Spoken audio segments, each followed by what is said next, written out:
ঘুরে এনে আর্জেন্টিনার ব্রাজিল লড়াই করে এনে লাভ হবে নি, পেটত ভাত পরিবা হবে। খালি রাস্তাঘাট আর মসজিদ মাদ্রাসা চাইলে ভাই উন্নয়ন হয় না।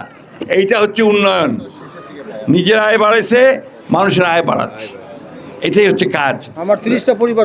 রাস্তাঘাট তো চলবেই, রাস্তাঘাট হবে, সরকার করবে, ইনফ্রাস্ট্রাকচার বাড়াবে, এগুলো হচ্ছে কাজ।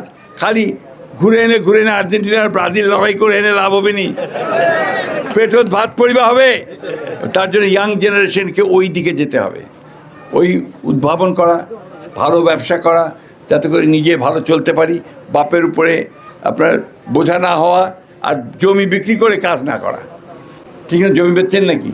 না, আমার তো ওটা বলেছেন, আমার জমি ছিল 1.5 একর। হ্যাঁ, আমার বাপ দাদার সম্পদ পাইছিল 1 একর, এখন কইছি স্যার 10 একর। মাশাআল্লাহ, দেখেন 10 একর জমি উনি করে ফেলেছেন 1 একর থেকে। এইটাই হচ্ছে আপনার নব্য বাংলাদেশ, নতুন বাংলাদেশ, যেটা স্বপ্ন আমরা সবাই দেখতেছি, তাই না? আপনি কাজ করে যান, আল্লাহ আপনার সঙ্গে আছে, আর নিচে আমরা আছি আপনার সঙ্গে ইনশাআল্লাহ।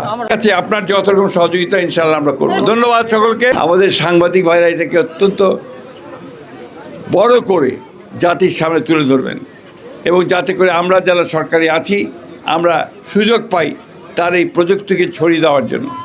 একই সঙ্গে এই ধরনের ব্যক্তি যারা নিভৃতে নীরবে কাজ করে যায়, কোনো রাজনীতির সঙ্গে জড়িত না, উনি সম্পূর্ণভাবে নিজের চেষ্টায় কিভাবে এই উন্নতি করা যায়, দেশের উন্নতি করা যায়, সেই চেষ্টাটা উনি চেষ্টা করেছেন।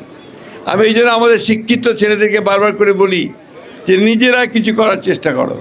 আজকে দেখেন উনি একজন সাধারণ একজন সাইকেলের বেকার মধ্যেও কোথায় কোন জায়গায় উনি নিয়ে এসছেন নিজেকে, এই এলাকার মানুষকে তার প্রযুক্তি দিয়ে নিয়ে এসছেন। আমরা আশা করব যে আপনারা যারা শিক্ষিত মানুষ আছেন তার কাছে আরও জানবেন। আমরা সরকারের পক্ষ থেকে এইটুকু কথা দিতে পারি, এখানে আমাদের এলজিইডির এক্সিকিউটিভ ইঞ্জিনিয়ার সাহেব আছেন, ডিসি সাহেব আছেন, এসপি সাহেব আছেন। আমরা সকলের পক্ষ থেকে তার এই প্রজেক্টটিকে আরও বড় করা, জনগণের কাছে পৌঁছে দেওয়া এবং আরও সাশ্রয়ী করার জন্য চেষ্টা করব। ব্যাংকেও তার লোন আছে, এই লোনটার ব্যাপারে আমরা কথা বলবো যে এই ধরনের কাজগুলোতে যেন কম লোনে আপনার কম ইন্টারেস্টে যেন আপনার লোন দেওয়া যায়, সেই কাজটা করার জন্য।